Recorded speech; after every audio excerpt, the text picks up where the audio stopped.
Well, Attorney Alan Padilla, Professor Alan Padilla has just reminded us of very many questions that apparently the propaganda machine that has been churning out all these ad hominems, all this visual and emotional drama in the papers and in the tri-media, hope the people forget to ask itong mga tanong. And when we were off the air with the camera crew here, there were still a lot of questions like, what about what we hear about the presumption of innocence and that the crime is extinguished because he is already not in this world?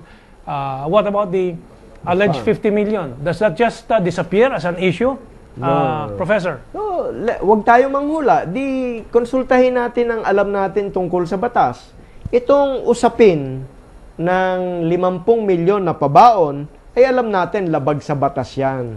Ngayon, yung usaping yan, kung ilalagay natin yan sa isang bilog na bagay, mayroon tatlong bahagi yan, tatlong aspeto. Yung kriminal, yung sibil, at yung administratibo. Yung kriminal, dahil iyan ay nangangailangan ng buhay na katawan ng tao, pag namatay na yung akusado, burado na yung kriminal. Bakit? Ang kaparusahan dyan, kamatayan o kaya yung kulong. Di extinguish na yun. Paano naman yung ninakaw kung sakasakali may nakawan na nangyari? Hindi naman may ibabaon yun sa libing. Merong pinag-iwanan yun. Sa ilalim ng batas, may mga eredero, may tagapagmana. Kaya yung mga tagapagmana, sila may hawak ngayon nun. Yun ba, topo-topo na yun sa kanila? Hindi. Dahil the state, the republic, is not subject to prescription or laches. Kailangan habulin nila yung mga, kung merong ninakaw, habulin. Kahit sino pa may hawak nun, kailangan habulin yun. Yun yung aspetong sibil. Yung criminal action, extinguished by death. But it is not correct to say that the case has been extinguished because of the death. Why? Kasi hindi naman kasamang namatay yung ninakaw, kung mayroon mang ninakaw. Kumbaga yan ay patutunayan pa Ngayon, bukod doon sa civil aspect na tumutukoy doon sa ari-arian, doon sa halaga nung naipabaon, kung mayroon man, yung aspetong administratibo. At itong aspetong administratibo ang napakahalaga. Bakit?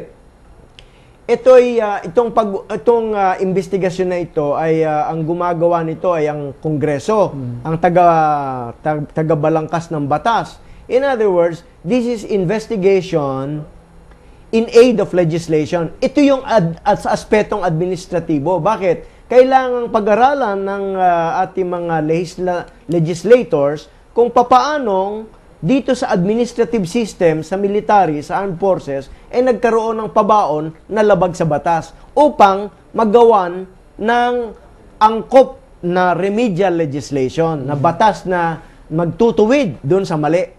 Kaya hindi tamang sabihin, dahil namatay na yung akusado, nabura na yung kaso. Hindi. Yung criminal aspect, nabura.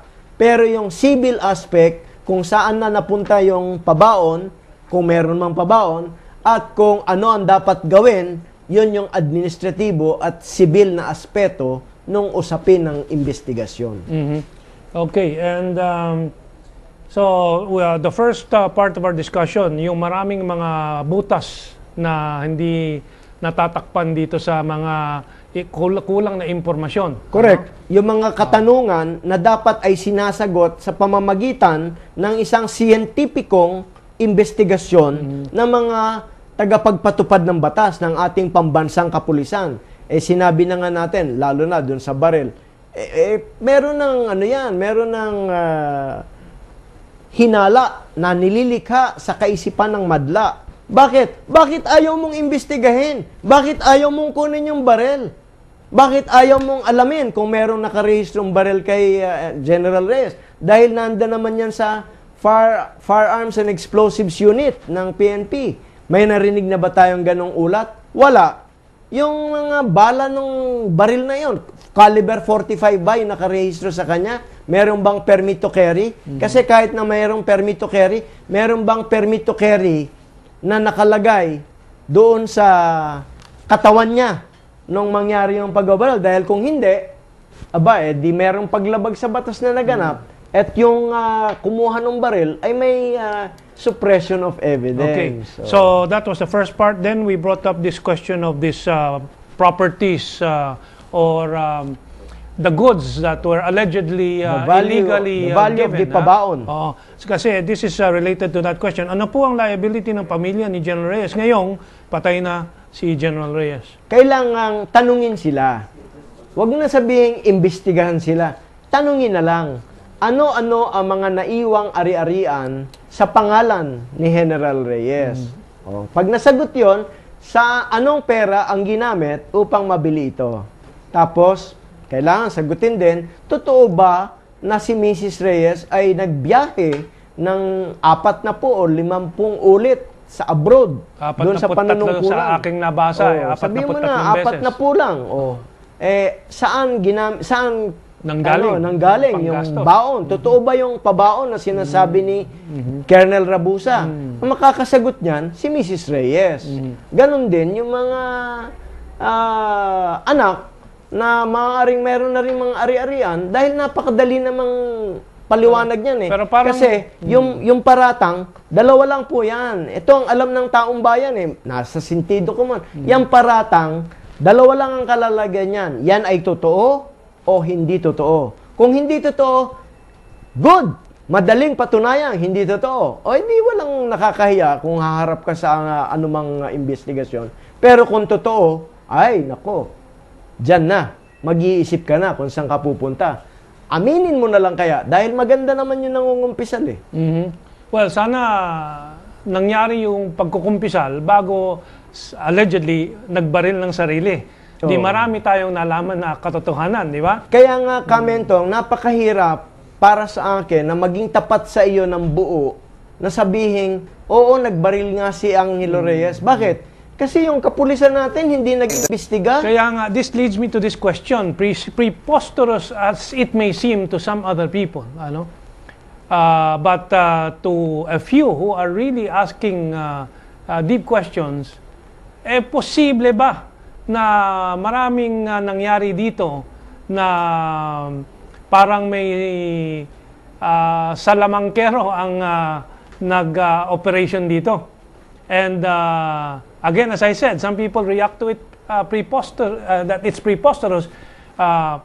Is the body in the coffin really Angelo Reyes? Now, I have to bring this up because, again, can the police conclude, can anybody conclude that this is really, as they say it is, when the evidence has not been thoroughly presented? That's a good point. Completely That's a good objective. point. Kasi Yes. yung iba, sasabihin, kalokohan yan.